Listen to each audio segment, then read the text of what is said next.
이방인과 같이 중언부언하지 말라. 그들은 말을 많이 하여야 들었을 줄 생각하느니라. 그러므로 그들을 본받지 말라. 구하기 전에 너희에게 있어야 할 것을 하나님 너희 아버지께서는 아시느니라. 주님을 사랑하고 주님 안에서 세상을 바라보며 하늘의 즐거움으로 세상을 여는 새벽에 복된 기도자 여러분, 주의 은총의 삶이 여러분 앞에 열려지기를 바랍니다. 오늘의 본문 말씀은 잠언 28장 1절로부터 18절까지의 말씀입니다.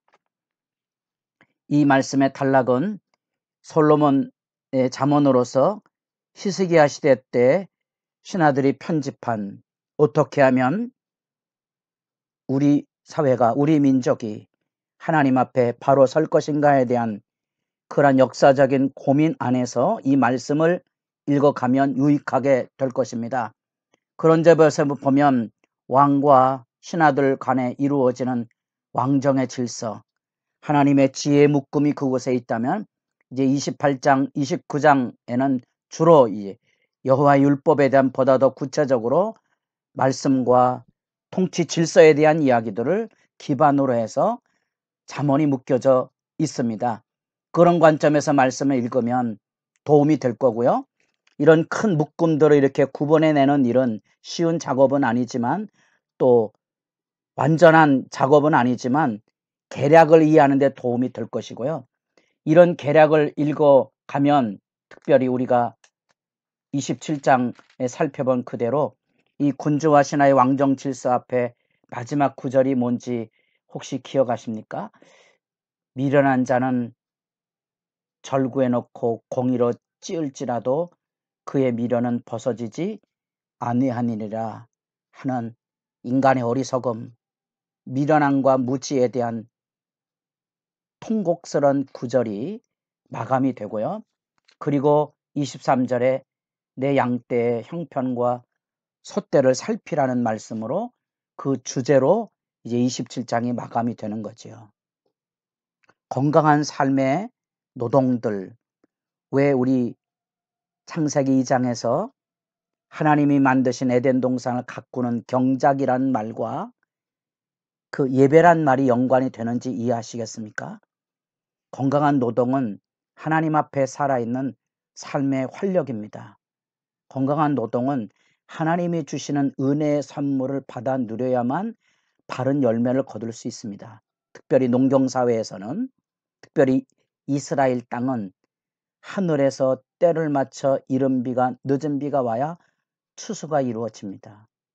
하나님이 함께 하시면 그 땅은 하나님이 주신 축복의 열매를 거두는 땅입니다. 그런 점에서 미련에 대한 얘기와 건강한 노동에 대한 얘기를 우리가 하나님의 백성이 세상을 살아가는 방식의 결론으로 읽을 수 있다면 이 묶음은 아주 소중한 그런 묶음의 틀을 가지고 있다고 보는 거죠.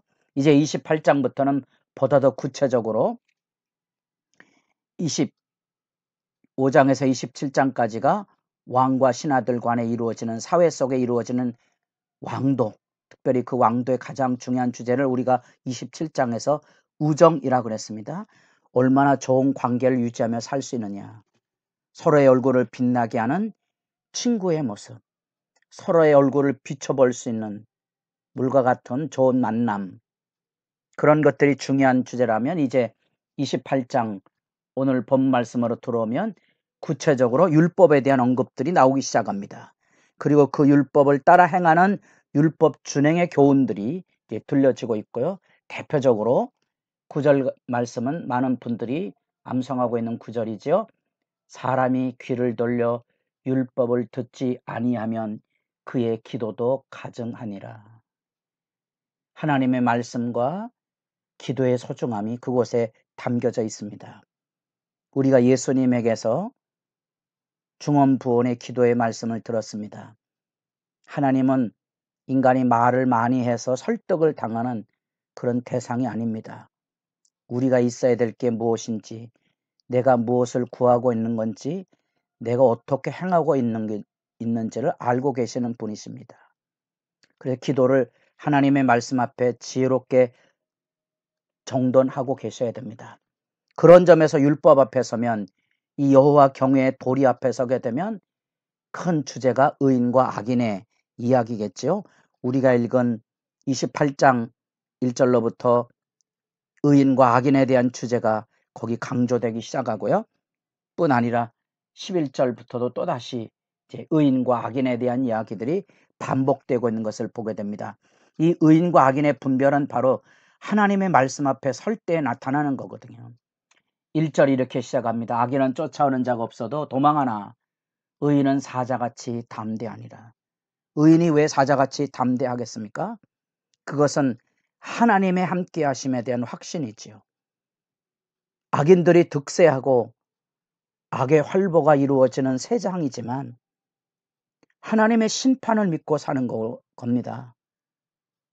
뿐 아니라 내가 말씀을 지켜 행하는 일이 비록 고달프고 힘들고 손해나고 어려울 것으로 예견이 되지만, 또 감수해야 되지만, 분명한 것은 하나님께서 좋은 것으로 갚아주시고 채워주신다는 신뢰가 있는 거죠. 그게 믿음 아닙니까? 히브리서 11장에 나타난 믿음의 영웅들, 그곳에서 우리가 만나는 모세의 위대한 믿음의 증언이 뭡니까? 애굽의 그 왕자로서의 그 보화와 영광보다 하나님의 백성과 더불어 고난받음을 오히려 더 좋아했다는 거지요. 히브리서 11장에 그리스도를 위하여 받는 수모를 애굽의 모든 보화보다 더 큰 재물로 여겼으니 이는 상 주심을 바라봄이라. 신약의 눈으로 바라본 모세의 이야기입니다. 그리스도를 위하여 고난을 받는다는 거예요.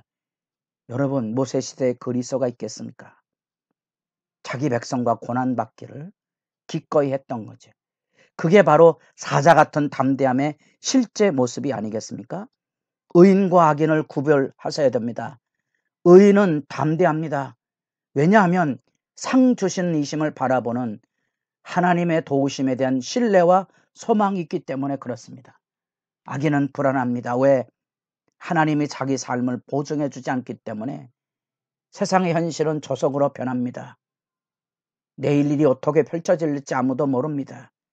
인생이라는 것은 안개와 같다는 야고보의 교훈의 말씀은 그런 점에서 우리에게 실제 삶을 내다보게 하는 겁니다. 내가 어느 도시로 가서 돈을 많이 벌겠다. 야고보서 4장에 나타난 헛된 사람들의 꿈과 야망은 바람에 날아가는 것처럼 허탄에 날아갈 때가 한두 번이 아닌 거지요. 여러분, 우리 믿음의, 우리 삶의 기초를 어디에 놓고 있습니까? 하나님의 말씀에 신뢰를 가지고 그 말씀 앞에 나아가서서 그 말씀에 벅차오르도록 기도의 자리에 서는 거지요. 그게 구원입니다. 그것이 우리가 하나님 앞에 세상을 살아가는 방식입니다. 4절 말씀 또 5절 말씀, 악인은 정의를 깨닫지 못하나 여호와를 찾는 자는 모든 것을 깨닫느니라. 여호와를 찾는 자는 깨닫습니다. 6절에 가난하여도 성실하게 행하는 자는 부유하면서 굳게 행하는 자보다 나으니라. 잠언이에요. 지혜 얘기지만 하나님께서 가난하지만 성실한 자들에 대한 주님의 도우심을 지금 내다보고 있다는 사실입니다. 그것이 의인과 악인의 구별이고요. 그 구별 안에서 비로소 우리는 이 진정한 삶의 경건이 무엇인지를 새삼 생각하게 합니다. 자기에게 주어진 삶의 성실함을 지켜가는 거죠. 오늘날의 예배라는 개념을 우리가 아까 이야기했던 이 성실이라는 관점에서 이해하지 않으면 형식적인 예배로 전락할 가능성이 높지요. 우리가 요한복음 4장을 가지고 지금 예배의 말씀을 살펴보는데, 여러분, 즐거운 노동이 엿새 동안에 하나님의 세계를 가꾸는 소명의 노동이, 건강한 땀 흘림이 우리의 안식일 주일의 예배를 지켜주고 있는 겁니다. 엿새 동안에 힘써 일하는 그 하늘의 즐거움을 가진 사람만이 진정한 의미의 안식의 행복에 참여할 수 있는 거죠. 흔히 말하고는 썬데이 크리스찬이라는 엿새 동안에 힘써 일하는 그 믿음이, 삶이, 노동이 빠진 예배는 가증한 거 아니겠습니까? 엿새 동안에 열심히 일하지만 예배가 빠진 삶도 마찬가지 아닙니까? 성실이라는 개념을 잊지 마십시오. 여기 나타난 그대로 가난하여도 성실하게 행하는 자는 부유하면서도 굳게 행하는 자보다 나으니라. 7절에 율법을 지키는 자는 지혜로운 아들이요 음식을 탐하는 자와 사귀는 자는 아비를 욕되게 하느니라. 율법을 지키는 자와 음식을 탐하는 자, 욕망에 살아가는 자지요. 8절에 중한 별리로 재산을 늘리는 죄악의 재물에 빠져있는 탐욕의 사람들이죠. 가난한 사람을 불쌍히 여기는 자를 위해 그 재산을 저축하는 것입니다. 무서운 얘기죠. 결국 그 돈은 날아간다는 겁니다. 이런 것들이 성찰입니다. 9절 말씀 읽었습니다. 사람이 귀를 돌려 율법을 듣지 아니하면. 그래서 13절 자기의 죄를 숨기는 자는 형통하지 못하나 죄를 자복하고 버리는 자는 불쌍히 여김을 받으리라. 항상 경외하는 자는 복되거니와 마음을 완악하게 하는 자는 재앙에 빠지리라. 하나님의 말씀을 가지고 돌아보고 성찰할 수 있어야 됩니다. 우리는 이런 말씀을 읽으면서 우리가 살아가는 시대 현실 앞에 거꾸러질 수밖에 없습니다. 참회의 시간이 필요하고 하나님의 지혜와 하나님의 약속의 말씀을 우리 마음에 담을 수밖에 없다는 사실과 우리가 이렇게 말씀을 가지고 기도하며 선악을 분별해야 믿음의 바른 길을 선택해가는 담대함, 모세의 증거를 들었습니다. 이는 상 주시는 이심을 바라봄이라. 애굽의 영화보다 자기 백성과 고난받는 정도의 길을 걷는 담대함이 그 안에 있다는 사실입니다. 그렇다면 우리가 우리의 삶 안에 하나님 앞에 참회와 자복의 시간이 우리의 기도 시간에 가장 소중한 시간이지요. 하나님의 사랑과 위로 그리고 용기와 희망을 가지고 일어서는 여호와 경외하는 새벽의 이 기도 시간의 복됨이 여러분들을 주 안에서 든든히 세우는 하루의 일상이 되기를 바랍니다.